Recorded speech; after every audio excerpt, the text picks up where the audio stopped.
Topic है magnetic effect of electric current. Magnetic effect of electric current में हम दो तरह से इसको पढ़ते हैं। एक, अगर एक इलेक्ट्रिक चार्ज एक मैग्नेटिक फील्ड में जा रहा है तो उस पर कितना फोर्स लगेगा और वो मुड़ जाएगा।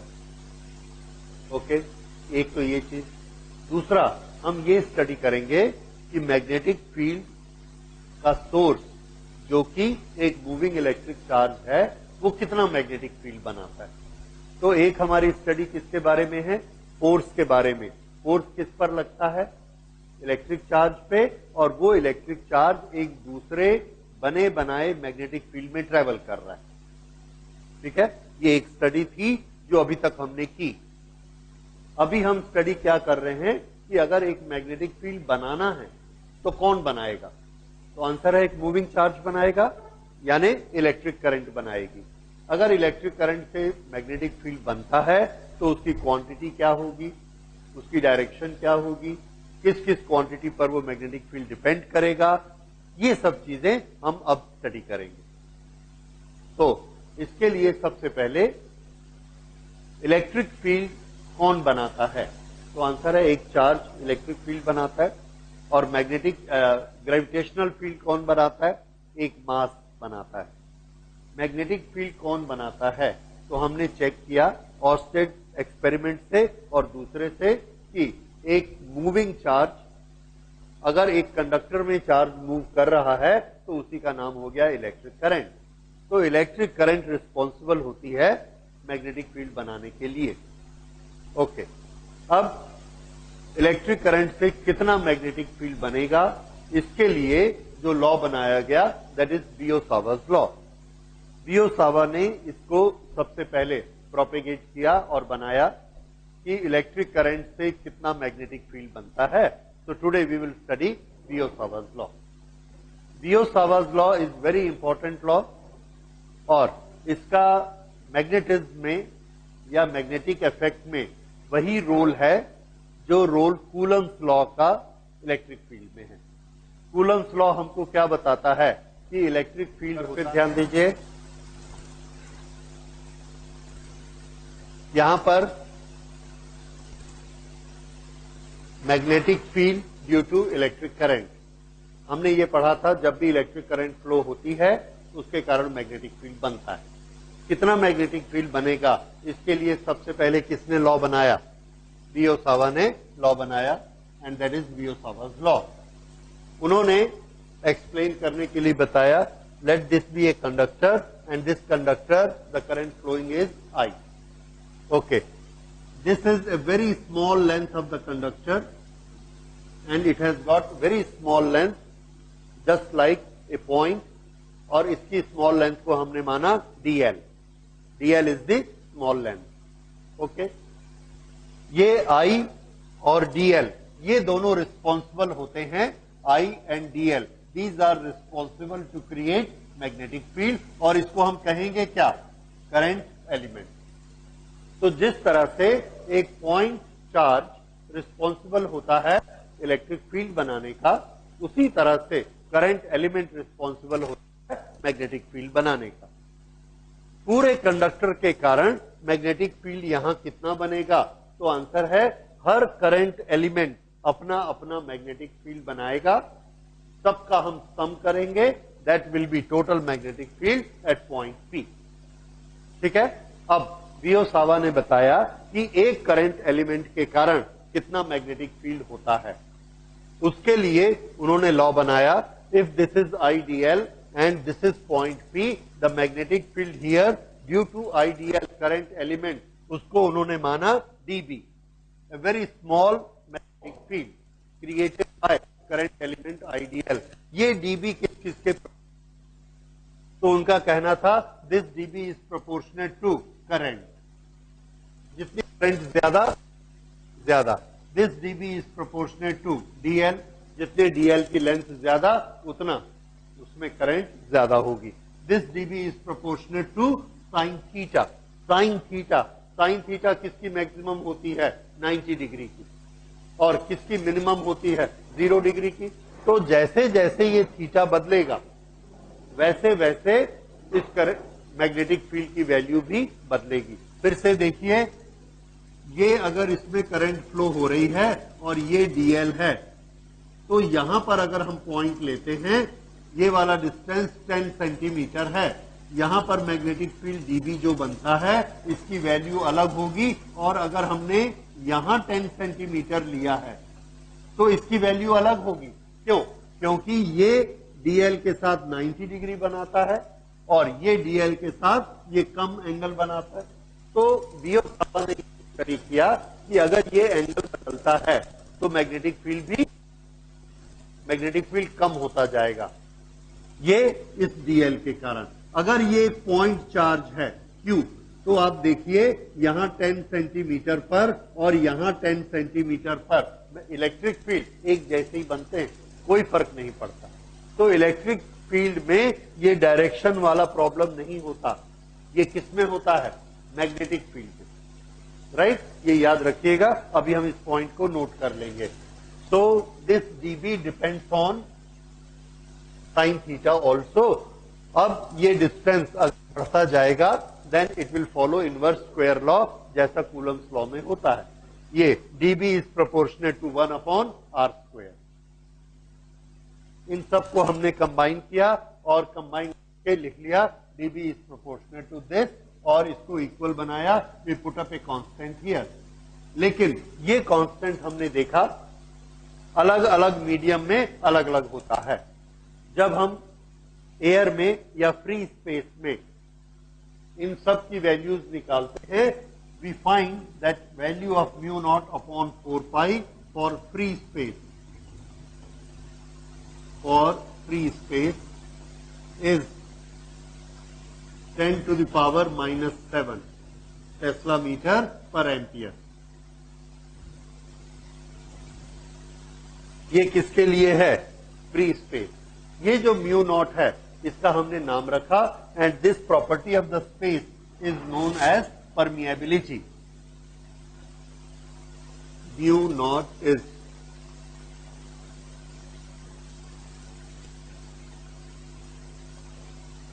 permeability of free space।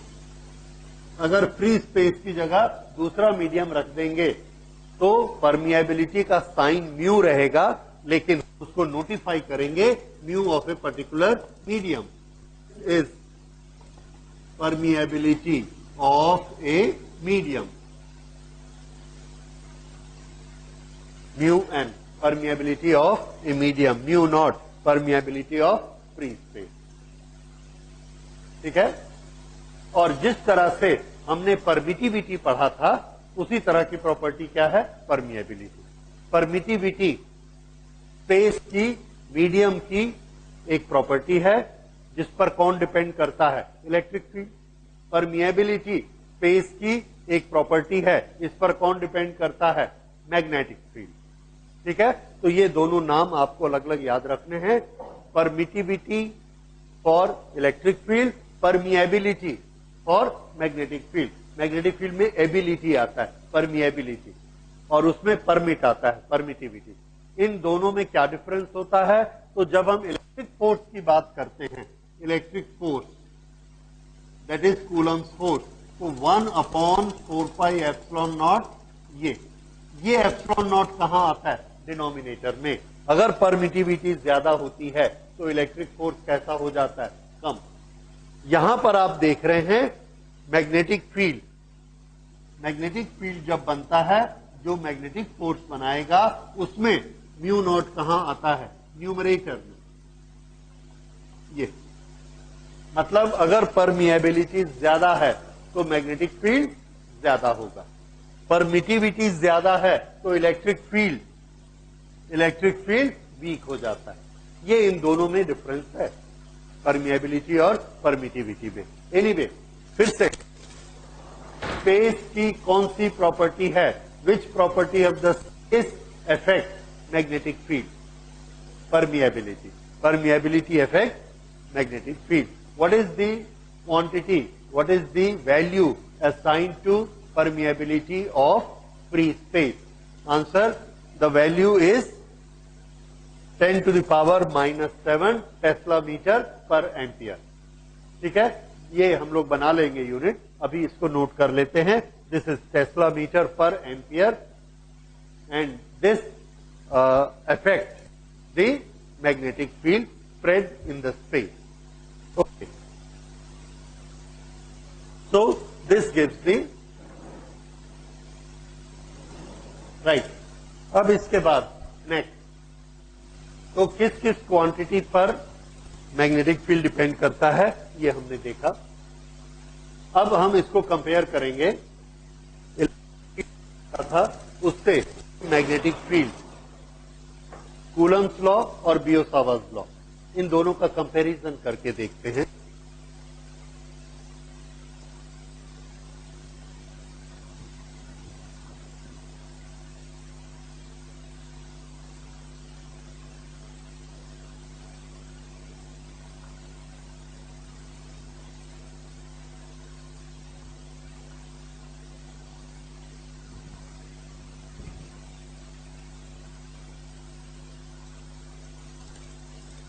ये दोनों लॉ फील्ड के बारे में हैं और दोनों में एक चीज कॉमन है, that both of them are inverse square laws.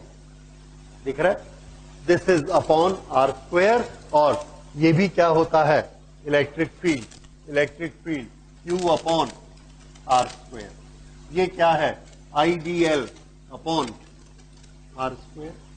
तो दोनों कैसे हैं, इनवर्स स्क्वायर, दोनों के नीचे स्क्वायर लॉ है, यानी अगर डिस्टेंस डबल हो जाएगा तो दोनों फील्ड 4 टाइम्स वीक हो जाएंगे। ओके,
देखिए इलेक्ट्रिक फील्ड का सोर्स कौन है, इलेक्ट्रिक चार्ज,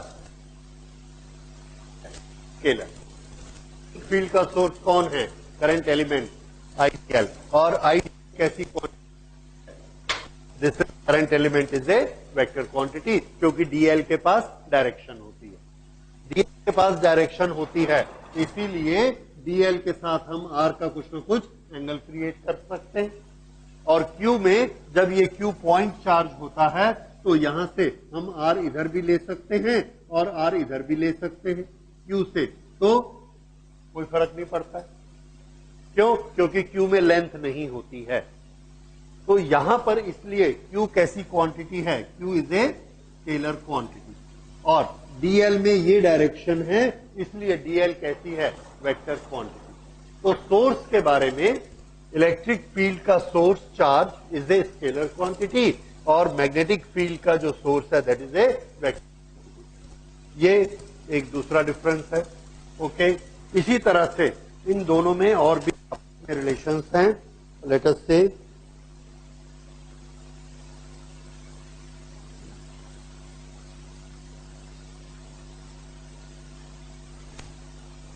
अब जो ये फील्ड क्रिएट करते हैं उसकी डायरेक्शन के बारे में बात करते हैं।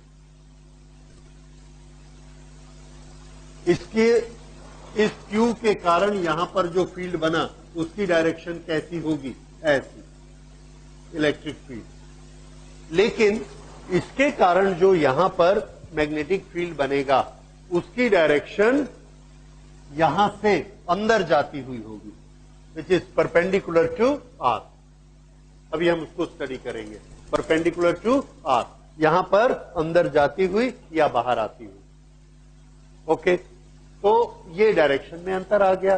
इसमें आर को क्या करना है, या तो इलेक्ट्रिक फील्ड इस तरफ होगा या इलेक्ट्रिक फील्ड इस तरफ होगा। अगर Q प्लस है तो ये इलेक्ट्रिक फील्ड और Q माइनस है तो ये इलेक्ट्रिक फील्ड, लेकिन रहेंगे दोनों आर की लाइन में। यहां पर आर की लाइन में फील्ड नहीं बनता। फील्ड कैसा बनता, perpendicular to the are.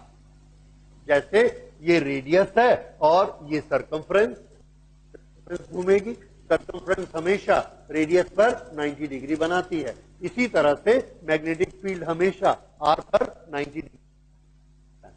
Okay, तो अभी हम उसको और आगे स्टडी करेंगे। तो ये हमने नोट कर लिया, E is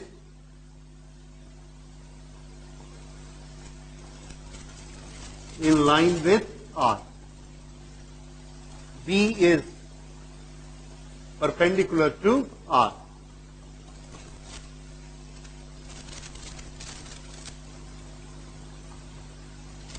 B is perpendicular to R while E is in line with R.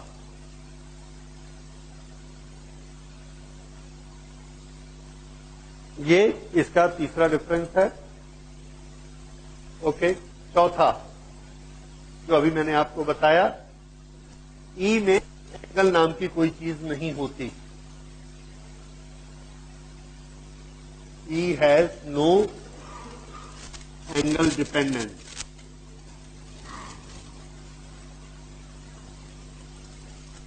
We has angle dependence.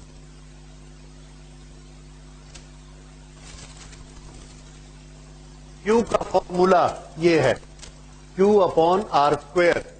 Formula ये है IDL sine theta upon r square. इसमें कौन आ गया, थीटा। B के फॉर्मूले में जो बियोसावा का फॉर्मूला है, इसमें क्या आता है, थीटा। लेकिन इलेक्ट्रिक फील्ड का जो फॉर्मूला है that is 1 upon 4 pi epsilon naught Q upon r square. कोई थीटा नहीं।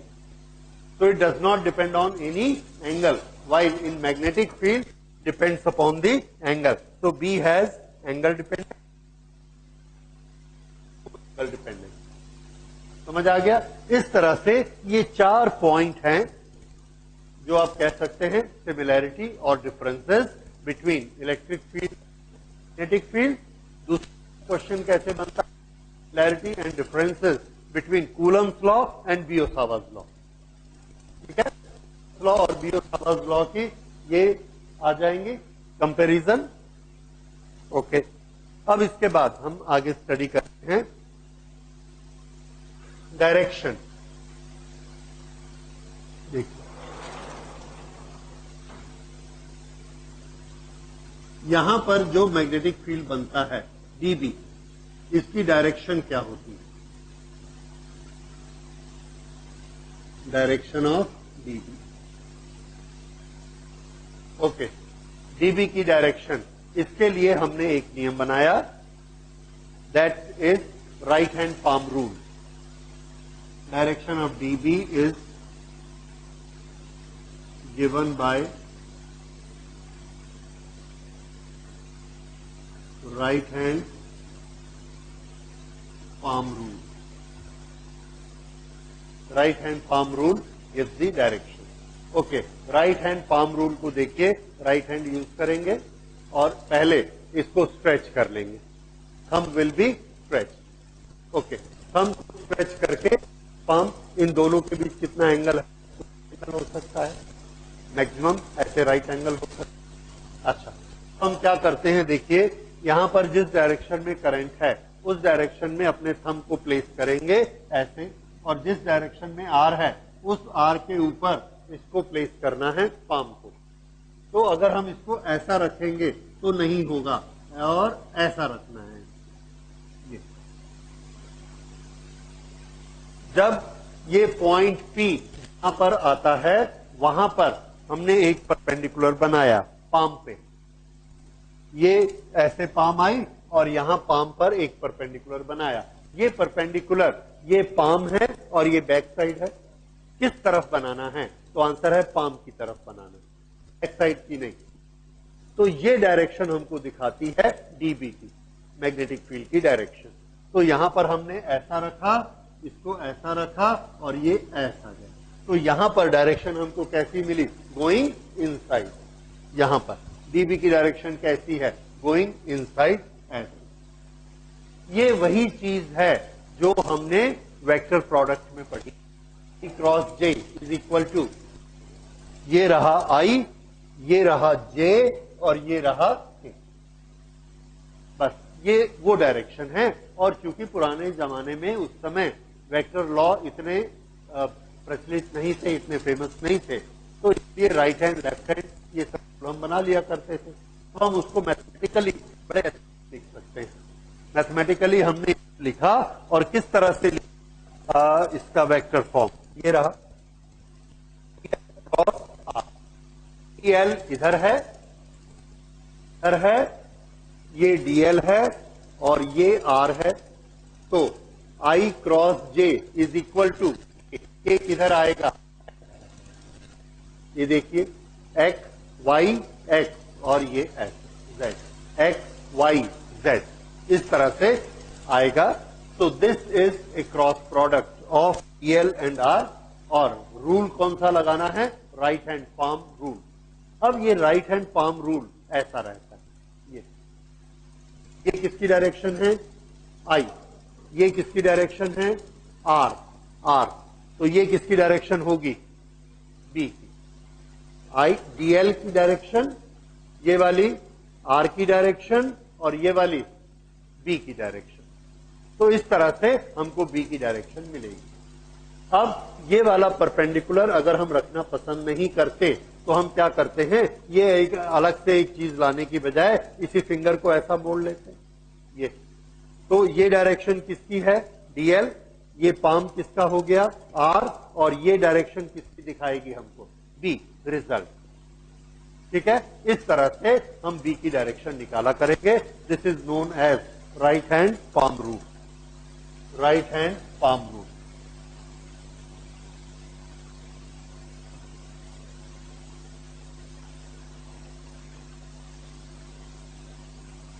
DL cross r. तो वेक्टर रूल भी आप देखेंगे ऐसे ही बनता है।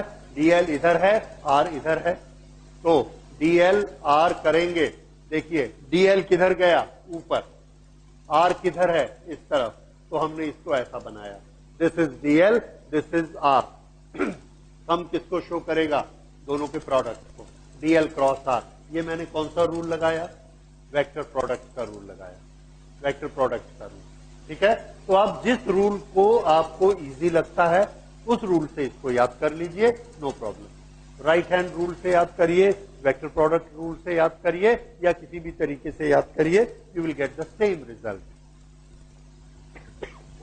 तो this is direction of dB. और यहां पर मैं उस डायरेक्शन को कैसे लिखूंगा? अंदर की तरफ है तो ये तरीका है लिखने का। यहां पर क्या लिखेंगे? Cross. This means the dB is going inside. ये हो गया। और अगर ये करंट उल्टी होती तो मुझे ऐसा रखना पड़ता। अगर ऐसा हाथ रखता मैं, नीचे की तरफ करंट है, ये ऐसा है, तो अब ये मोड़ेंगे तो किधर मुड़ेगा? बाहर की तरफ। मैग्नेटिक फील्ड बाहर की तरफ आता है, तो ऑटोमेटिकली ये उंगली उधर ही मुड़ेगी जिधर डीबी है, और ये एक ही तरफ मुड़ती है, या तो इधर ऐसे, और अगर करंट उल्टी हो गई तो ऐसे। तो this is how we get the magnetic field direction. इसकी भी आपको प्रैक्टिस करनी है and you will be able to make the dB. Okay, अब इसके बाद ये हो गया। यहां पर हमने देखा कि ये सिर्फ एक छोटे से एलिमेंट के कारण मैग्नेटिक फील्ड का लॉ है, लेकिन हमारे पास तो बॉडीज होती हैं जिसमें करंट फ्लो करती है, लंबी लंबी, जैसे एक स्ट्रेट लाइन है उसमें करंट फ्लो हो रही है, एक सर्कल है कॉइल उसमें करंट फ्लो हो रही है, तो उसके कारण मैग्नेटिक फील्ड कितना बनेगा? So that we will write magnetic field due to current carrying conductors.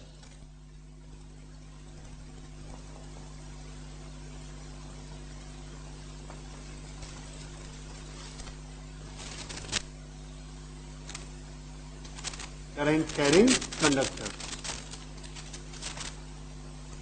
अब इसमें डिफरेंट शेप्स आएंगी।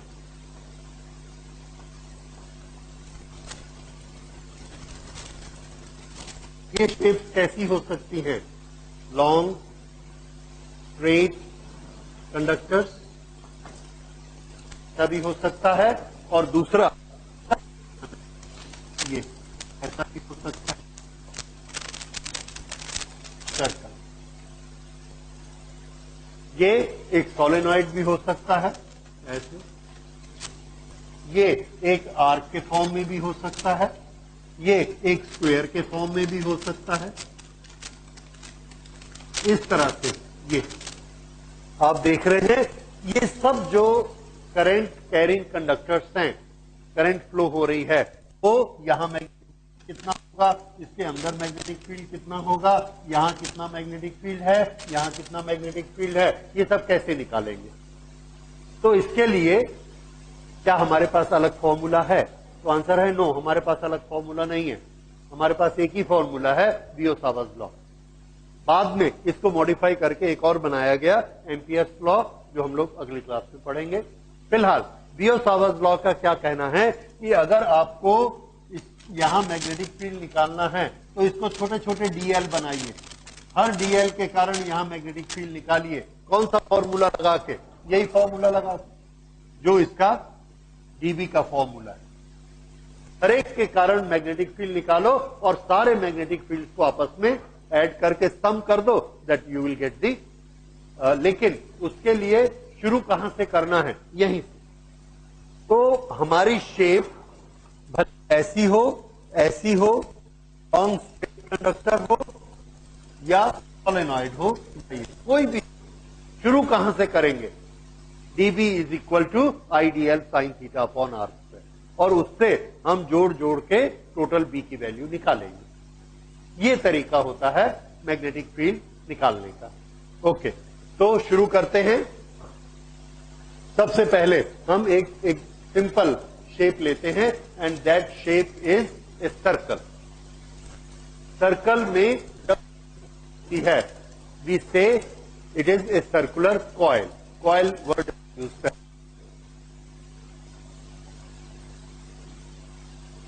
So we are going to calculate B due to a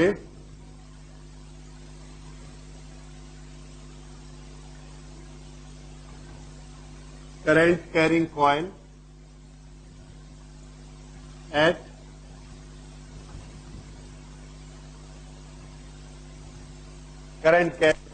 its center। B हम कहां पर निकालना चाहते हैं? उसके सेंटर पर निकालना चाहते हैं। तो ये करंट फ्लो हो रही है, ये एक सर्कल है, सर्कल में करंट फ्लो हो रही है आई, इसका कुछ रेडियस है, लेट अस से दिस रेडियस इज आर। हमें ये निकालना है कि ये वाला जो पॉइंट है, इस पॉइंट पर बी की क्या वैल्यू है। हमको मालूम है कि अगर करंट फ्लो हो रही है तो करंट हर जगह मैग्नेटिक फील्ड बनाती है। तो ये करंट के कारण यहां भी कुछ मैग्नेटिक फील्ड बन रहा होगा, और उस मैग्नेटिक फील्ड की वैल्यू हमें चाहिए। तो हम क्या करते हैं? स्टार्ट करेंगे बियो-सावर्ट्स लॉ से। बियो-सावर्ट्स लॉ किसके कारण मैग्नेटिक फील्ड बताता है? आंसर है एक छोटे से एलिमेंट के कारण बताता है। तो हमने यहां पर ये एक छोटा सा एलिमेंट लिया, ये, इसकी लेंथ कितनी ली? डीएल, और इसको इससे मिलाया, राइट। ये रेडियस है, ये सर्कमफ्रेंस का पार्ट है, तो बताइए ये एंगल कितना होगा? Yes, 90 degree. डीएल और आर के बीच का एंगल कितना आ गया? 90 डिग्री। अब इस डीएल के कारण यहां मैग्नेटिक फील्ड कितना बनेगा? छोटा सा magnetic field, dB at centre, dB at centre. This dB is equal to mu naught upon 4 pi I dl sine 90 upon are square. Is it clear? ये एक छोटे से डीएल के कारण साइन 90 की वैल्यू क्या हो जाएगी? 1, वो अगली बार खत्म हो जाएगा। अब ये डीबी एक छोटे से डीएल के कारण है, तो magnetic field due to complete circumference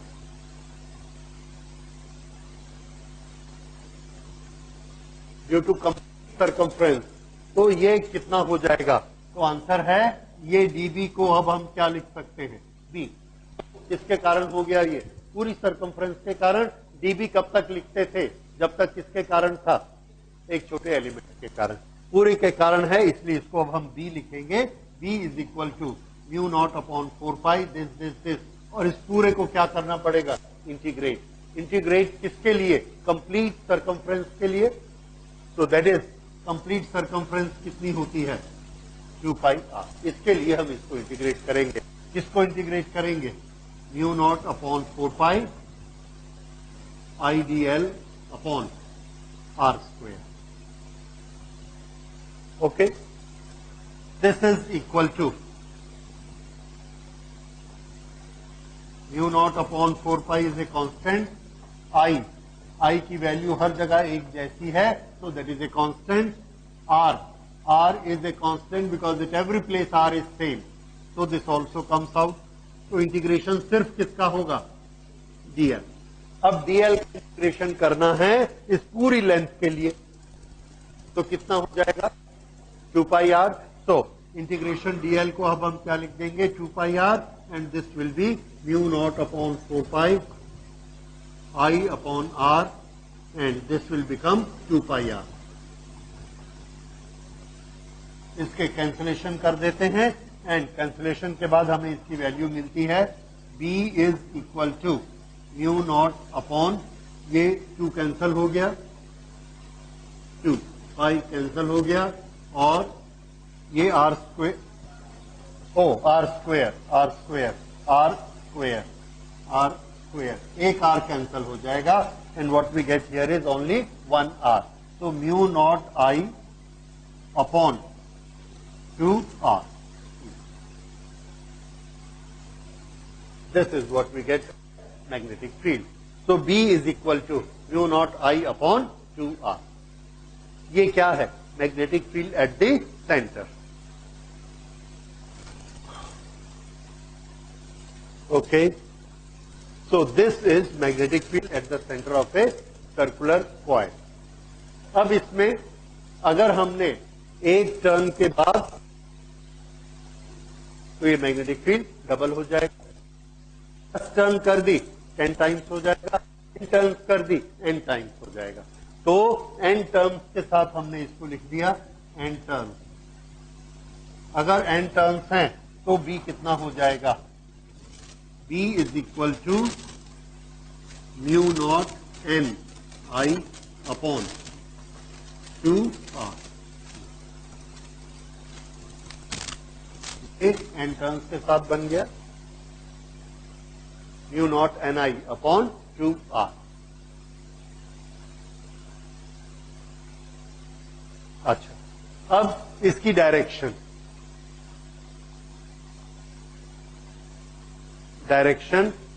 in the coil. Magnetic field की डायरेक्शन क्या होती है इसको देखते हैं इसमें। Okay, will here direction of the magnetic field due to coil. This is a current carrying coil और इसमें ऐसे करंट फ्लो हो रही है। इज इट क्लॉकवाइज और एंटी क्लॉकवाइज? क्लॉकवाइज। ओके, यहां पर मैंने अप्लाई किया, ये ऐसे करंट फ्लो हो रही है, ये तो राइट हैंड ऐसे हाथ को मोड़ा, मैग्नेटिक फील्ड किधर बनता है? अंदर की तरफ। अगर ये करंट उल्टी होती तो किधर बनता? बाहर की तरफ। एनीवे, अभी किधर जा रहा है? अंदर की तरफ। ठीक, ऐसे। यहां पर ये एक छोटी सी स्ट्रेट लाइन है। इस स्ट्रेट लाइन का मैग्नेटिक फील्ड कैसा होता है? स्ट्रेट लाइन में जब करंट फ्लो होगी तो इसका मैग्नेटिक फील्ड कैसा होगा? ये ऐसे, यहां पर किधर जाएगा? अंदर की तरफ। अब मैं आपको एक स्ट्रेट लाइन दिखाता हूं। This is a straight line. यहां पर मैग्नेटिक फील्ड की डायरेक्शन कैसी होगी? ऐसी। यहां पर कैसी होगी? ऐसे। यहां पर कैसी होगी? ऐसे। यहां पर इस तरह से, यहां पर तो यहां पर हम देखते हैं ऐसे ऐसे ऐसे ऐसे ऐसे, और लास्ट में यहां पहुंचते हैं, फिर यहां पहुंचते हैं, फिर यहां पहुंचते हैं। तो ये अपने को ऐसा उसी पर ही ये मैग्नेटिक फील्ड की डायरेक्शन घूमती है। तो हमने नियम क्या बनाया, देखा कि एक स्ट्रेट कंडक्टर में जब करंट फ्लो होती है तो मैग्नेटिक फील्ड कैसा बनता है, सर्कल में, राइट? याद रखिए, स्ट्रेट कंडक्टर में करंट फ्लो होती है तो magnetic field circle. It is a current flowing in straight conductor, this is the magnetic field. इस तरह से मैग्नेटिक फील्ड बनेगा,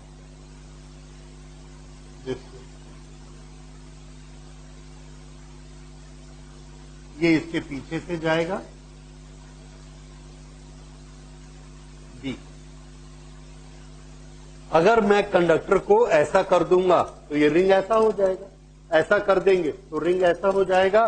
तो देखिए यहां पर करंट फ्लो हो रही है, यहां रिंग ऐसा बनेगा, यहां पर ऐसा बनेगा, यहां ऐसा बनेगा, यहां ऐसा बनेगा, ये इस तरह से सब जगह ऐसे रिंग बनते हैं।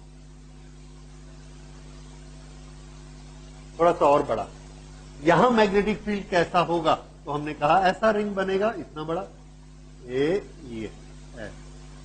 करंट कैसी फ्लो हो रही है, ऐसी। तो इस रिंग में ऐसे करंट जाएगी, इधर से अंदर जाएगी और नीचे से बाहर आएगी, ऐसे, ठीक है? यहां पर ऐसा रिंग बनेगा, ऐसा, ये इधर से करंट जाएगी और नीचे से वापस आएगी, ये यहां पर ऐसे और नीचे से वापस, यहां ऐसे और नीचे से वापस। इस तरह से ये मैग्नेटिक फील्ड बना। और आगे बढ़िए, इससे दूर तक कैसे बनेगा, यहां पर ये मैग्नेटिक फील्ड ऐसा आया, ये ऐसा गया और ये नीचे। अब इसी चीज पर ध्यान दीजिए, ये यहां करंट ऐसे फ्लो हो रही है, यहां मैग्नेटिक फील्ड कैसा बनेगा, अंदर जाते हुए, ऐसे अंदर जाते हुए, ठीक है? इसके कारण, तो इसके कारण कैसा बनेगा, अंदर जाते हुए कि बाहर आते हुए? ये देखिए, ये अभी भी किधर जाता है, अंदर जाते हुए। इसके कारण देखिए, ये ऐसा रखा और ये बनाया, और ये किधर जाएगा, अंदर की तरफ।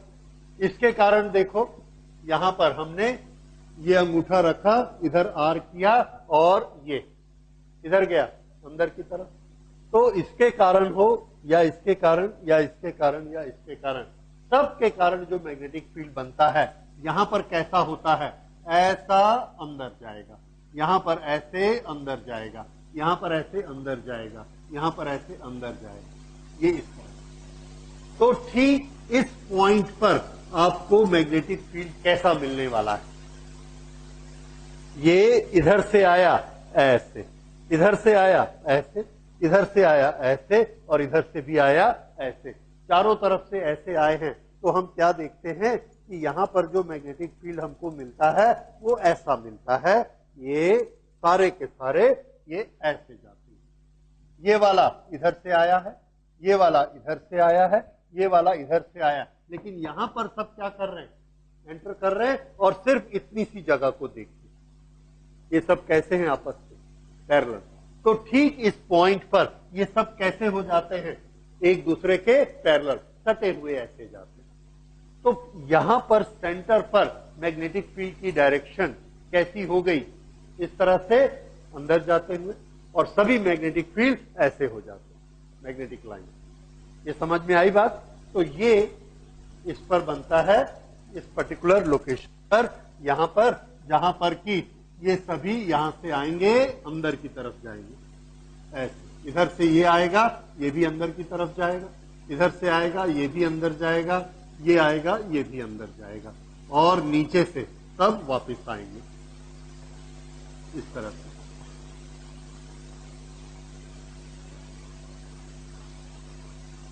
So at center,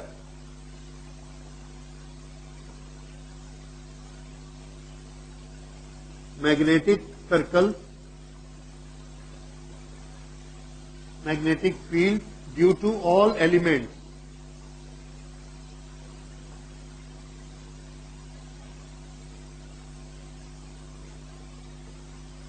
become parallel. ये यहां पर जाकर सब कैसे बन जाते हैं, पैरेलल और अंदर की तरफ। ये इसकी डायरेक्शन यहां पर होती है। बाकी सब जगह तो आप देख रहे हैं यहां से कैसे शुरू होती है, छोटे रिंग से बड़ा रिंग, बड़ा रिंग, और सिर्फ सेंटर में देखेंगे तो बहुत सारी पैरेलल लाइंस अंदर की तरफ जा रही हैं, करंट उल्टी होगी, बाहर की तरफ आ रही है। ठीक है। ये अब इसमें एक और चीज आगे देखते हैं, ये इसकी डायरेक्शन। सिर्फ सेंटर के बारे में हम डिस्कस करेंगे, तो सेंटर में या अंदर जाते हुए या बाहर आते हुए। अब एक मैग्नेट को देखिए, बार मैग्नेट। ये अगर हमारे पास एक बार मैग्नेट है, this is north, this is south, north and south. तो नॉर्थ से लाइन ऐसे जाती हैं, ये ऐसे घूमकर आती हैं, और साउथ और अंदर से नॉर्थ।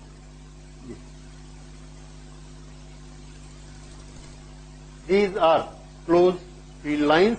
ये यहां से ऐसे जाएंगी और ऐसे आएंगी, तो ये नॉर्थ है। अब अगर इस मैग्नेट को, ये वाला जो एक बार मैग्नेट यहां पर ऐसे रखा हुआ है, इसको मैं ऐसा कर दूं आपकी तरफ, ये कौन सा है, नॉर्थ पोल। तो नॉर्थ पोल से ये लाइन कैसे आ रही है, बाहर। तो आपको सब लाइन बाहर आती हुई दिखेंगी, नॉर्थ पोल से लाइन बाहर आती हुई दिखेंगी। अगर मैंने साउथ पोल आपके सामने, तो क्या होगा, सब लाइन अंदर जाते हुए दिखेंगी। तो हमने याद कर लिया, जहां से लाइन अंदर जाती है वो कौन सा पोल होता है, साउथ, और जहां से बाहर आती हैं वो कौन सा होता है, नॉर्थ। अब ये बताइए कि यहां पर अगर सभी लाइन अंदर जा रही हैं तो ये किस पोल की तरह काम करता है, साउथ पोल। और दूसरी तरफ से हम सर्कल को देखते हैं तो लाइन ऐसे आ रही, ये सर्कल रखा हुआ है, यहां पे रिंग बना हुआ, इधर से आप देखोगे अंदर जा रही हैं, इधर से मैं देखता हूं बाहर आ रही हैं। तो मेरे को कौन सा पोल दिखेगा, बाहर आता हुआ, नॉर्थ, और आपको कौन सा पोल दिखेगा, अंदर जाता हुआ, साउथ। तो एक ही रिंग में दोनों पोल बने, इधर से साउथ और इधर से नॉर्थ, डिपेंड करता है हम किधर से देख रहे हैं। तो अगर हम इसको देखते हैं, ऐसे करंट फ्लो हो रही है, इस तरह से करंट फ्लो हो रही है, this is clockwise current I. तो इसमें अंदर जाता है, और ये जो डायरेक्शन आप देख रहे हैं, यही डायरेक्शन बनाइए ऐसे। कौन सा पोल बना, साउथ पोल, अंदर जाते हुए। ठीक है। दूसरा देखिए,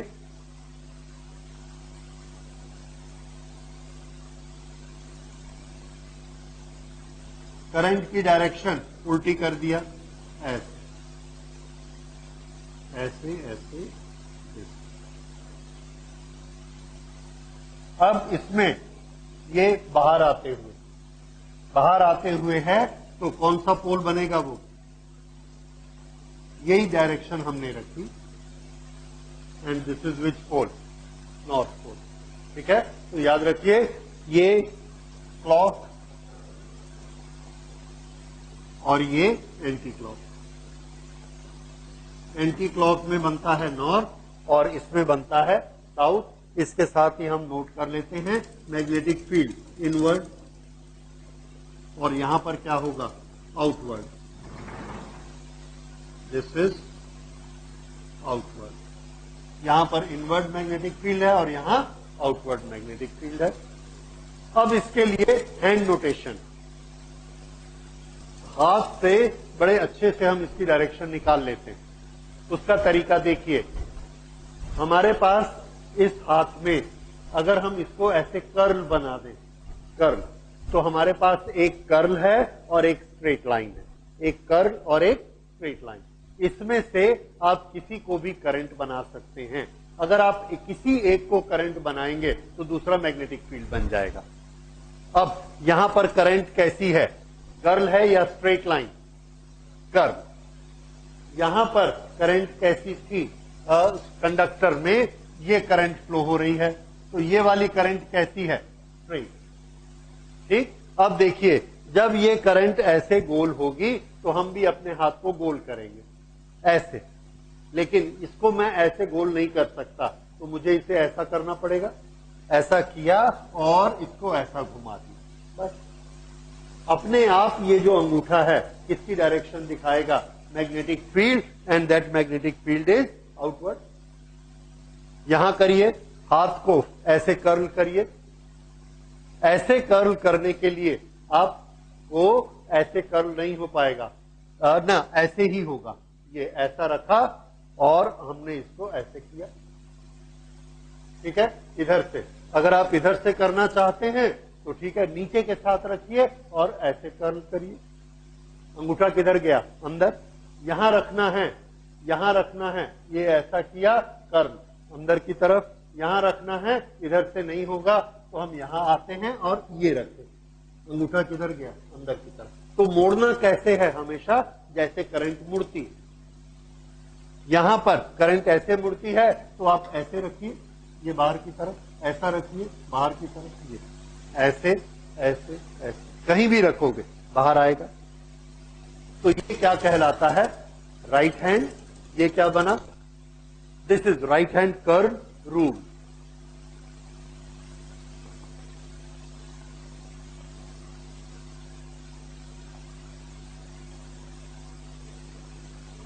तो डायरेक्शन हमेशा हम किससे पकड़ेंगे?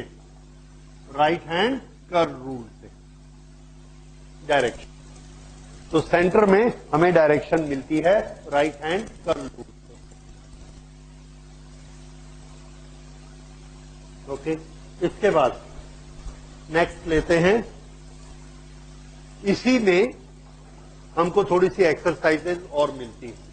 किस तरह की एक्सरसाइजेज? देखिए,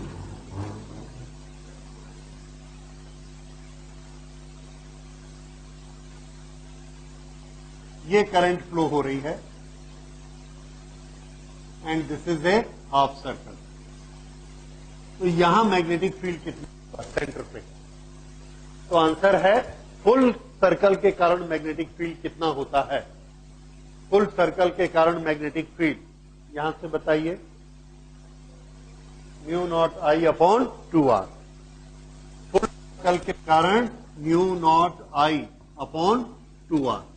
तो हाफ सर्कल के कारण कितना हो जाएगा? यस, ठीक है। उसके बाद ये हमने बनाया, ये 90 डिग्री, 90 डिग्री है, मतलब ये वाला आर्क कितना है? This is 1/4, this is 1/4 of the circle. तो ये कितना हो जाएगा? Mu naught I upon 2r into 1/4। B at the center is this, B at the center is this। तरीका समझ आ रहा है? फिर से अब हम इसको जनरलाइज कर देते हैं। जनरलाइज इस तरह से करेंगे कि ये एक आर्क है, इसका यहां पर रेडियस है, ये इसका यहां रेडियस है, और ये जो एंगल बना, दिस एंगल, इसमें करंट आई फ्लो हो रही है और इसका रेडियस आर है। तो यहां मैग्नेटिक फील्ड कितना होगा? तो हमारा आंसर है, अगर ये पूरा सर्कल होता तो कितना होता? म्यू नॉट आई अपॉन 2r। इस सर्कल के हमने 360 पार्ट कर दिए, एक एक डिग्री। तो 1 डिग्री पर मैग्नेटिक फील्ड कितना होगा? ये 1/360 डिग्री। अब ये कितने डिग्री है? थीटा। तो इसके कारण मैग्नेटिक फील्ड कितना होगा? ठीक है, यूनिटरी मेथड लगा दिया सिंपल मैथमेटिक्स का। पहले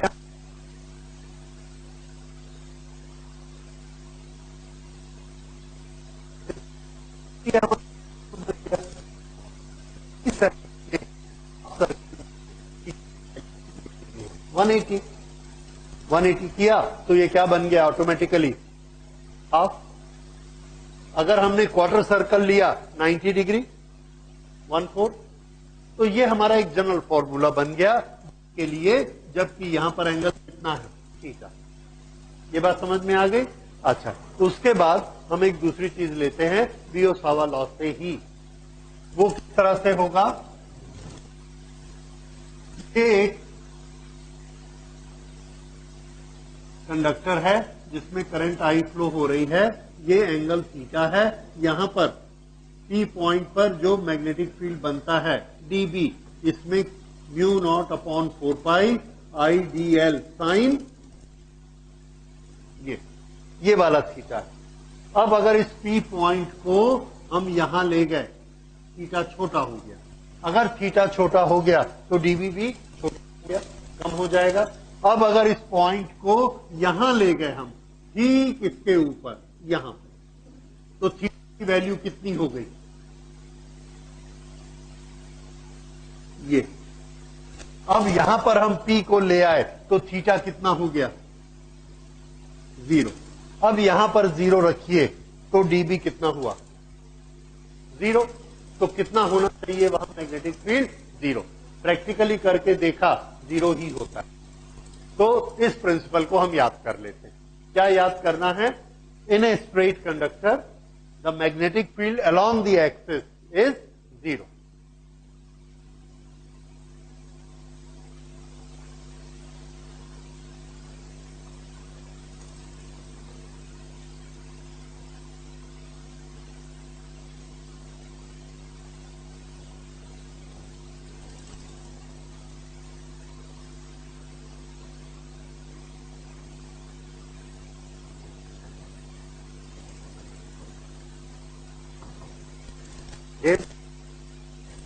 ठीक है, इसको नोट कर लीजिए और इसको आगे से याद कर लीजिए कि उसकी सीध में जब भी पूछा जाएगा आगे या पीछे कहीं भी मैग्नेटिक फील्ड कितना लेना है?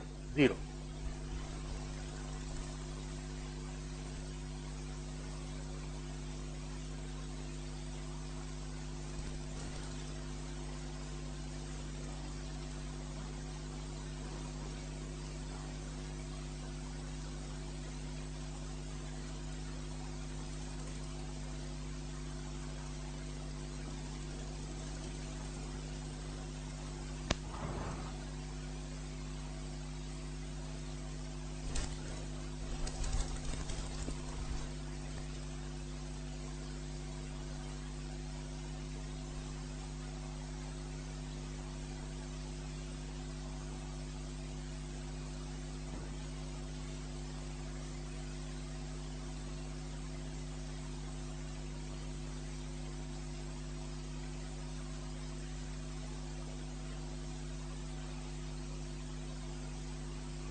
ओके, इस क्वेश्चन को देखिए।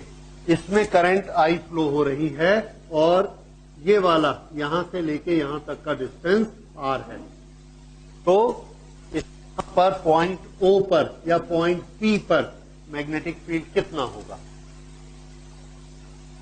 अब इसमें करंट कैरी करने वाले कितने कंडक्टर हैं?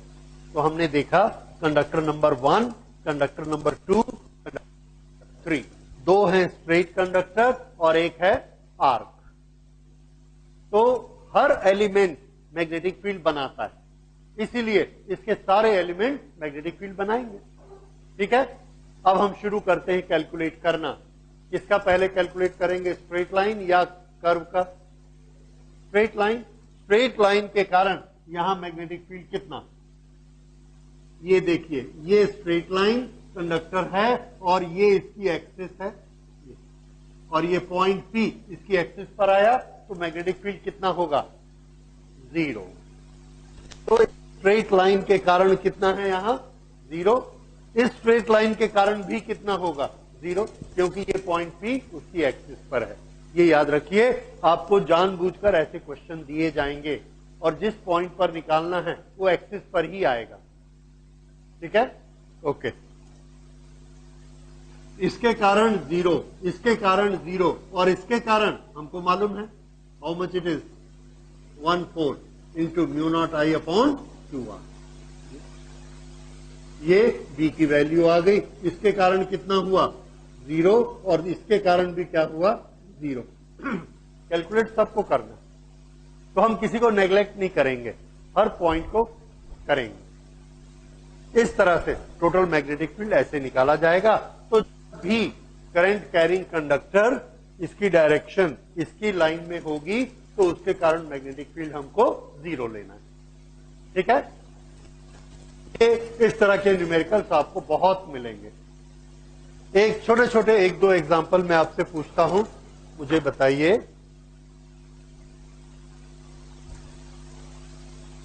करंट फ्लो हो रही है ऐसे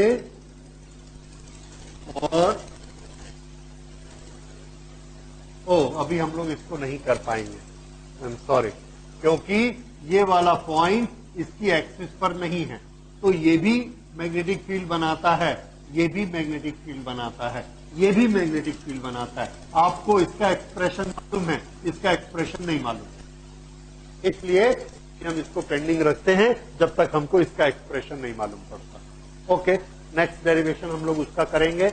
अभी हम लोग एक अगला डेरिवेशन लेते हैं, and that derivation is magnetic field on the axis of the coil. अभी हमने कहां लिया था? Magnetic field at the centre of the coil. Axis of the coil क्या होती है?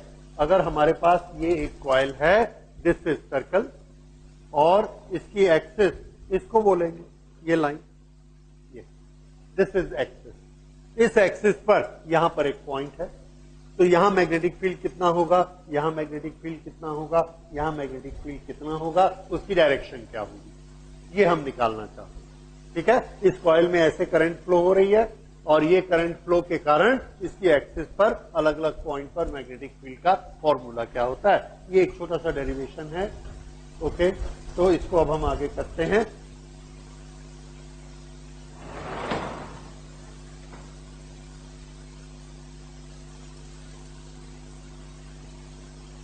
Magnetic field on the axis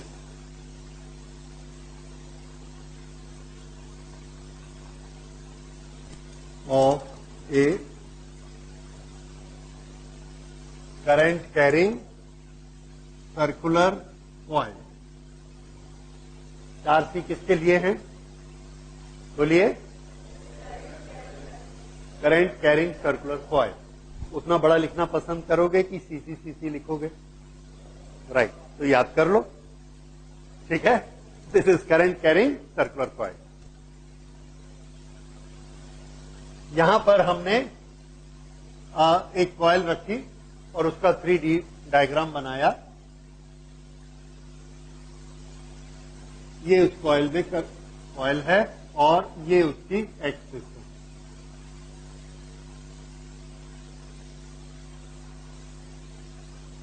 इस कॉइल में करंट फ्लो हो रही है, इसका कुछ रेडियस है, let us say the radius is a। इसमें करंट फ्लो हो रही है, let us say the current flow is I।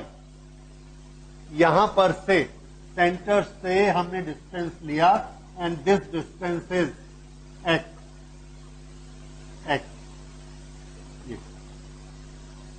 यहां पर हमने एक पॉइंट माना, point P, and we want to find out what will be magnetic field at this point. उसका मैग्नीट्यूड क्या होगा और उसकी डायरेक्शन क्या होगी, ये हम निकालना चाहते हैं। ठीक है, गिवन क्वांटिटीज क्या क्या है? रेडियस कितना है a, करंट कितनी फ्लो हो रही है I, और डिस्टेंस कितना है x। ये सफिशिएंट। ओके, अब हम इसका एक्सप्रेशन बनाएंगे। हमारे पास अवेलेबल टूल क्या है? हमारे पास बियो-सावर्ट्स लॉ है। ठीक है, बियो-सावर्ट्स लॉ हम लोग जानते हैं, एक एलिमेंट के कारण कितना मैग्नेटिक फील्ड होता है, बस यही चीज हमारे पास अवेलेबल है। और बाकी वेक्टर के रूल, मैथमेटिक्स के सारे टूल वो हमारे पास हैं। अब उनसे हम शुरू करते हैं। एक छोटा सा यहां पर करंट एलिमेंट पहले मान लेते हैं, लेट अस से ए स्मॉल करंट एलिमेंट। यहां पर थोड़ा आपको अपने दिमाग में एक 3 डायमेंशनल पिक्चर बनानी है। किस तरह से 3 डायमेंशनल पिक्चर बनानी है? ये एक रिंग है, ये रिंग किस तरह से होगा? ये एक रिंग है, ये मान लीजिए, और इस रिंग को हमने, इसकी एक्सिस कहां है? ये इसकी एक्सिस है। इस रिंग को हमने ऐसा रखा, ये एक्सिस आ गई। इसका मैं डायग्राम बना रहा हूं आपके सामने, ये डायग्राम। ये यहां पर करंट फ्लो हो रही है, ये जहां पर करंट फ्लो हो रही है, इसका एक ये छोटा सा टुकड़ा हमने लिया और इस छोटे से टुकड़े को माना dl। ये टुकड़ा डीएल, हाँ, ये छोटे से टुकड़े को क्या माना, डीएल, ऐसे। इसमें इसके कारण हम पहले मैग्नेटिक फील्ड निकालेंगे, ये डीएल टुकड़े के कारण। उसके बाद इसको इंटीग्रेट कर देंगे तो क्या निकल आएगा, पूरे के कारण मैग्नेटिक फील्ड। ओके, अब यहां पर डीएल ऐसा है, यहां से हम आर बनाते हैं जो कि बियोसावा लॉ में आता है आर। तो यहां से हमने इसके साथ कनेक्ट किया, ये क्या बना, आर, ठीक है, डीएल से ऐसे। अब इसके कारण, इस डीएल के कारण यहां मैग्नेटिक फील्ड कितना बनेगा,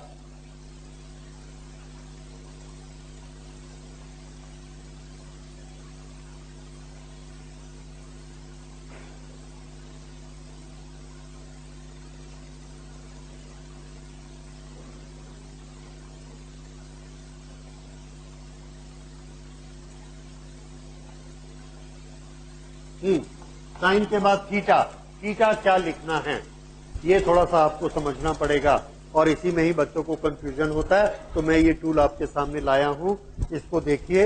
यहां पर हम रखते हैं ये कौन है, आर, ये आर रखा हुआ है। इस आर और डीएल के बीच में कितना एंगल है, आर और डीएल के बीच ये एंगल कितना है, मेरा ये कहना है कि ये एंगल, वेरी गुड, बहुत अच्छा, तो आप बिना बताए समझ गए हैं।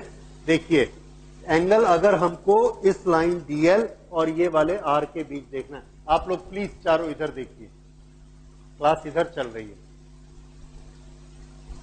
ये डीएल है और ये आर है, ऐसे कितना एंगल है, 90। अगर मैं इसको ऐसा कर दूंगा तो भी कितना एंगल है, 90, ये ऐसे। अगर मैं इसे ऐसा कर दूं तो भी कितना है, 90, ये ऐसा कहीं भी ले जाओ, अभी भी 90, 90, 90, 90, कोई फर्क नहीं पड़ता कि ये ऐसा है, ऐसा है, ऐसा है या ऐसा है, क्योंकि एंगल तो इधर है। हमको जो दिखता है कि ये ऐसा झुक गया और एंगल बदल गया, वो एंगल किस किस के बीच का बदलेगा, आर और ए, इसके बीच का एंगल ये अलग हो गया, ये अलग हो गया, ये अलग हो गया। लेकिन हमको यहां पर एंगल किस किस के बीच में चाहिए, डीएल और आर के बीच में चाहिए। ये डीएल नहीं है, डीएल कहां है, डीएल तो ये ऐसा आया, ये डीएल है, ये डीएल है और ये आर है। देखिए इसके बीच एंगल कितना, 90, और इसको अगर आप ऐसा करिए या ऐसा करिए कोई फर्क नहीं पड़ने वाला। ये देखो ये हमेशा कितना रहता है, 90। तो डीएल और आर के बीच एंगल हमेशा कितना रहेगा, 90। वो ये एंगल नहीं, वो ये एंगल, समझ आया। डीएल और ए के बीच मत देखिए, डीएल और सॉरी ए और आर के बीच मत देखिए, आर और डीएल के बीच देखिए, ये 90 है, दिस इज ऑलवेज 90। तो यहां पर हम क्या लिखेंगे, 90। अब आर ऐसा है या ऐसा है, ये एंगल बदलेगा क्या, नहीं बदलेगा। तो इसीलिए हम उसकी कोई अल्फा बीटा वैल्यू नहीं रखते, उसकी वैल्यू क्या रखते, 90, क्योंकि वो परमानेंट 90 है। और साइन 90 क्या हो जाएगा, 1, that is very convenient for us. तो ये यहां से खत्म हो गया, and this has become dB is equal to this much. ये पहली चीज समझ में आई। दूसरी और इससे ज्यादा डिफिकल्ट चीज आपको समझनी है, इस dB की डायरेक्शन बताइए। मैग्नेटिक चैप्टर में ये सबसे बड़ा प्रॉब्लम है, magnetic field is a vector quantity, हर जगह डायरेक्शन साथ में लेके आएगा। शुरू करते हैं, करंट की डायरेक्शन, ये करंट की डायरेक्शन ऐसे बाहर आ रही, तो मैंने ऐसा रखा आर, ये आर, करंट इधर आ गई, आर ऐसा आ गया। अब मैग्नेटिक फील्ड कैसा बनेगा, परपेंडिकुलर टू दिस, या इसको ऐसा मोड़ो, परपेंडिकुलर टू व्हाट, आर। तो यहां पर ये बना मैग्नेटिक फील्ड, कितना एंगल, 90। ये देखिए ये हथेली की डायरेक्शन है, ये किधर है डीएल, जिधर करंट फ्लो हो रही है, ये किसकी डायरेक्शन है आर की, और ये उस पर परपेंडिकुलर, ये ऐसा मुड़ा, ये डायरेक्शन किसकी आ गई डीबी, राइट। अब ये डीबी की डायरेक्शन यहां पर आती है which is making right angle to this. यहां पर हमने इसके दो कंपोनेंट किए because DB is a vector quantity, और ये एक्सिस है, एक्सिस के साथ ये कुछ एंगल बनाता है, लेट अस से थीटा। अगर ये एंगल थीटा है तो इसके दो कंपोनेंट हो जाएंगे, ये कंपोनेंट कितना होगा और ये वाला component dB sine theta, dB cos theta and dB sine theta, ये दो कंपोनेंट हो गए। अब ये हो गया यहां तक, ये हमने किसके कारण निकाला, ऊपर वाले डीएल करंट एलिमेंट के कारण निकाला। ये सबको समझ आ, सेम चीज हम रिपीट करते हैं, there is an element diametrically opposite, ये वाला एलिमेंट, ये जो डायमेट्रिकली अपोजिट एलिमेंट डीएल है, इसके कारण हम यहां पर मैग्नेटिक फील्ड निकालना चाहते हैं तो इसको मिलाते हैं। सिमेट्री के कारण अगर ये डिस्टेंस आर है तो ये भी कितना होगा आर। यहां पर हमने डायरेक्शन लगाई, करंट कैसे जा रही है अंदर, यहां करंट कैसे आ रही थी बाहर, यहां पर करंट अंदर जा रही है ऐसे, तो अंगूठे को ऐसे रखा और आर के साथ हथेली को ऐसे सेट किया, और ये क्या आ गया magnetic field, this magnetic field making right angle to this, ये आ गया DB for what, for this second element DB. इस डीबी के फिर से हमने दो कंपोनेंट किए, सिमेट्री के कारण अगर ये एंगल थीटा है तो ये भी कितना होगा थीटा, तो ये कंपोनेंट कितना हो जाएगा दिस डीबी कॉस थीटा, और ये कंपोनेंट कितना होगा dB sine theta, dB sine theta इधर, डीबी कॉस थीटा इधर, ठीक है, ये ऊपर और नीचे वाले डीएल के कारण। अब ये इधर का डीएल लीजिए और इधर का डीएल लीजिए, ऊपर का डीएल लिया और नीचे का लिया, अब इधर का डीएल लेते हैं और इधर का डीएल लेते, यहां करंट ऐसी, यहां करंट ऐसी और यहां करंट ऐसी, ये दोनों करंट एक दूसरे का जो डीबी बनाएंगी, ये एक का एक तरफ बनेगा, एक का दूसरी तरफ बनेगा। अब देखिए ये जो दो डीबी बने हैं, इन दोनों का ये जो कंपोनेंट है DB sine theta, this is opposite to each other, if it is opposite to each other it will cancel out, और ये अगर कैंसल हो गया तो हमको क्या मिलेगा सिर्फ डीबी कॉस थीटा, किस डायरेक्शन में, in the direction of axis. अब यहां का डीएल और यहां का डीएल, ये दोनों भी मैग्नेटिक फील्ड बनाएंगे, और इन दोनों का भी कौन सा कंपोनेंट कैंसिल हो जाएगा डीबी साइन थीटा, और कौन सा इसकी तरफ आ जाएगा डीबी कॉस थीटा। अब ये डीएल इस डीएल के साथ ये कैंसिल करेगा, इसके साथ ये कैंसिल करेगा, इसके साथ ये कैंसिल करेगा, इसके साथ ये कैंसिल करेगा, सबका कौन सा कंपोनेंट कैंसिल हो गया डीबी साइन थीटा, और कौन सा कंपोनेंट ऐड हो गया डीबी कॉस थीटा, क्योंकि सबका डीबी कॉस थीटा ऐसा ही आएगा, किसी का उल्टा नहीं आएगा। क्यों? क्योंकि सबका ये डीबी इधर झुका हुआ है बाहर की तरफ, तो ये बाहर की तरफ सबका डीबी कॉस थीटा ऐड हो गया। तो टोटल पर कितना आया, टोटल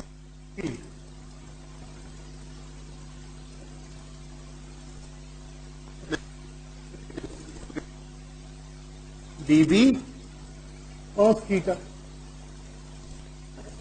ये टोटल मैग्नेटिक फील्ड यहां पे बनेगा। समेशन को हम इंटीग्रेशन भी कह सकते हैं। तो थोड़ा सा और नोट कर लेते हैं, magnetic field of P due to DL is this,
DB की हैं, डीबी की वैल्यू कितनी होती है? यस, म्यू नॉट, ये हमने निकाल के रखी है, mu naught upon 4 L, sorry this is what I D L upon are square, mu naught upon 4 I D L upon are square, integration, ये तो कांस्टेंट थे, सब बाहर आ जाएंगे। ये दो स्टेप मैं एक साथ कर रहा हूं। इंटीग्रेशन के अंदर किस किस को छोड़ेंगे? जो वेरिएबल्स होंगे। डीएल वेरिएबल है, ओके। उसके बाद कौन है? Cos theta. ये बताइए थीटा यहां पर कांस्टेंट है कि वेरिएबल है? कैसे? यहां पर डीएल है तो ये थीटा की वैल्यू, यहां वाला डीएल है तो ये थीटा की वैल्यू एक समान की अलग अलग? यहां पर डीएल है तो वहां पर थीटा बनेगा, वो भी उतना ही बनेगा। इस सेंटर में है, आप इधर से बनाइए, इधर से बनाइए, इधर से बनाइए, सब तरफ से एंगल कैसा बनेगा? बराबर बनेगा। इसलिए थीटा कैसा है? Constant for any DL. तो जब हम इंटीग्रेशन करेंगे तो थीटा की वैल्यू थीटा ही लेनी है, because it's a constant. Theta भी क्या हो गया? Constant. Right here out of the integration. तो इंटीग्रेशन के लिए सिर्फ क्या बचा? डीएल। ईबी की जगह क्या लिखना है? Mu naught I DL upon are square, और ये कॉस थीटा। इसमें वेरिएबल सिर्फ कौन है? डीएल। और सॉल्व कर लेंगे। बताइए डीएल, डीएल पूरे सर्कल के लिए कितना हो गया? 2 पाई आर। कितना? थोड़ा डायग्राम देख के बोलिए। 2 पाई ए, आर मत करिएगा, नहीं तो पूरा सम आपका गलत हो जाएगा, क्योंकि आर तो हमने इसको मान लिया है, 2 पाई आर नहीं है, 2 पाई ए है। Okay, mu naught upon 4 pi R square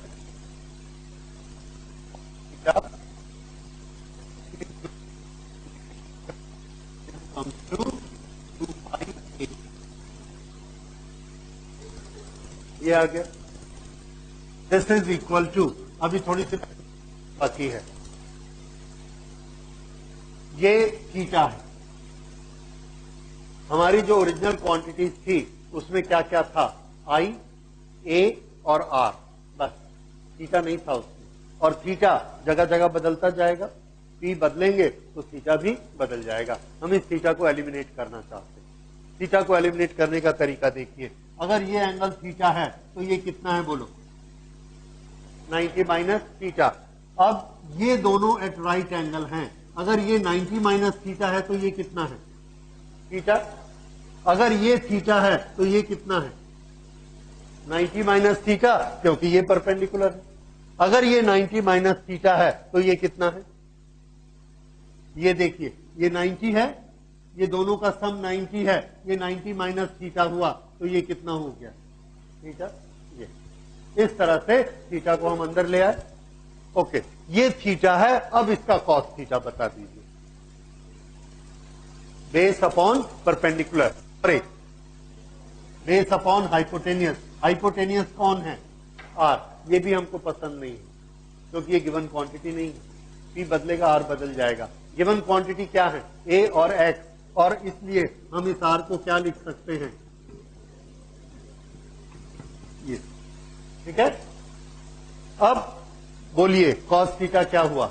ए अपॉन रूट ए स्क्वायर प्लस एक्स स्क्वायर। ए और एक्स गिवन क्वांटिटीज हैं। फिर से इसको मैं लिखता हूं, B is equal to mu naught upon 4 pi I upon are square equal to what? A square plus x square. Theta, cos theta is equal to what? A upon a square plus x square to the power of 2 pi into 2 pi a. ठीक है।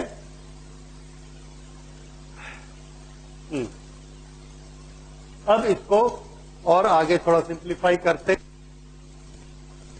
Is equal to, यहां पर आपको बड़ा tempting लगता है पाई पाई को काट देते, पाई पाई को काट देते हैं, पर हम नहीं काटेंगे, इसलिए क्योंकि म्यू नॉट अपॉन 4 पाई की वैल्यू हमको मालूम है 10⁻⁷ और वो अपने आप में एक कांस्टेंट है, उसको अभी वैसे ही रहने दीजिए। इस पाई की हमको और जरूरत है। कहां जरूरत है? पाई इंटू ए क्या होता है? पाई ए स्क्वायर। किसका फॉर्मूला है ये? एरिया ऑफ द कॉइल, ये हमको चाहिए। तो अगला स्टेप हम वही लेने वाले हैं। अच्छा, ओके, तो म्यू नॉट अपॉन 4 पाई, इसको वैसा ही रहने देते हैं। 2 IA upon x square, A square plus x square to the power 3/2। ये ठीक है, ये हमारा फॉर्मूला बन गया। अगर इसमें टर्म्स हैं n, तो ये मैग्नेटिक फील्ड n टाइम्स बढ़ जाएगा, और n turns,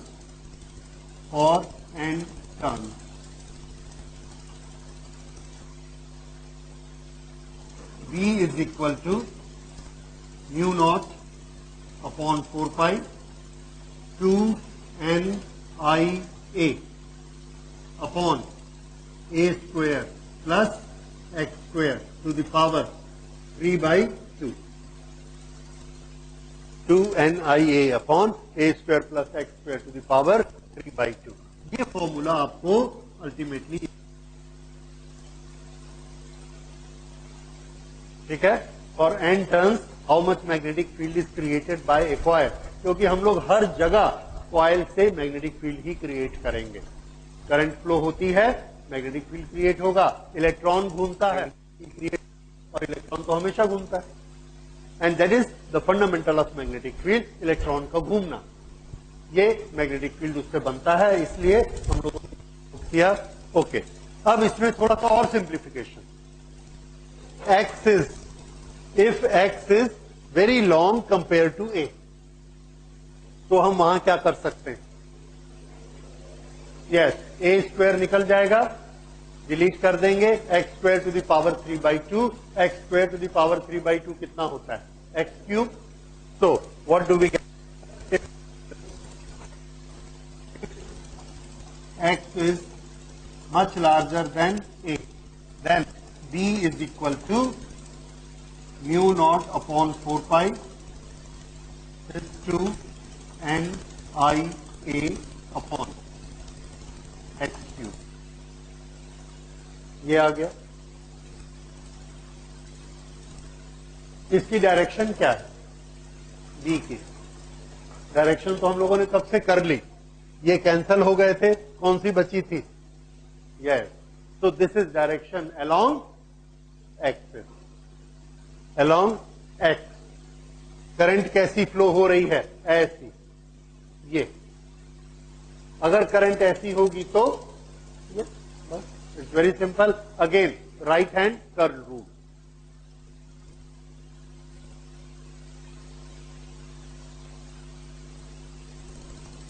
axis B is along axis।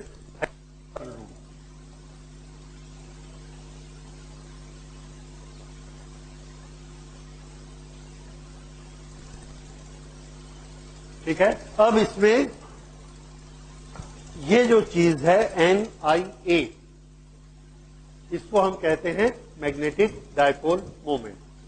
क्यों कहते हैं ये मैं अगली क्लास में आपको बताऊंगा, पर अभी हम इसको याद रखते हैं। NI और मोमेंट यहां लिख देता हूं, NIA is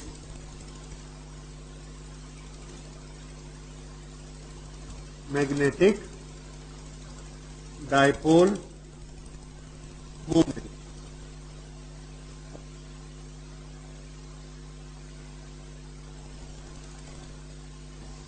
magnetic dipole moment of current carrying circular coil, जिसमें n क्या है, नंबर ऑफ टर्न्स, I क्या है, करंट फ्लोइंग इन इट, और A क्या है उसका एरिया।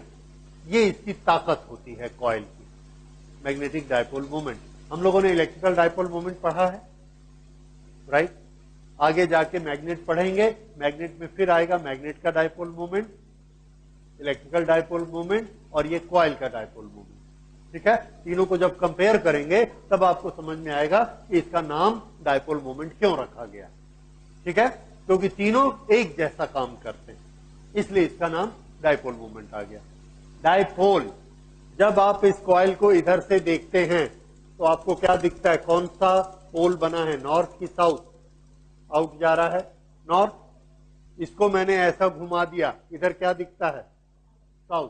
कितने पोल हैं इसमें, इसलिए ये क्या है, yes, that is why it is A dipole. ठीक है, ओके।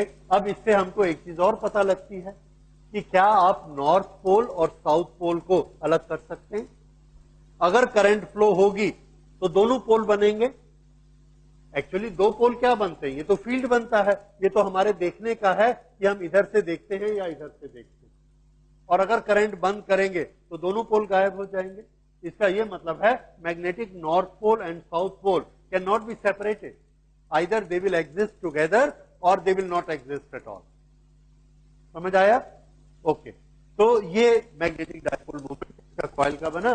तो we'll close it today and see you day after. इसके बात करेंगे।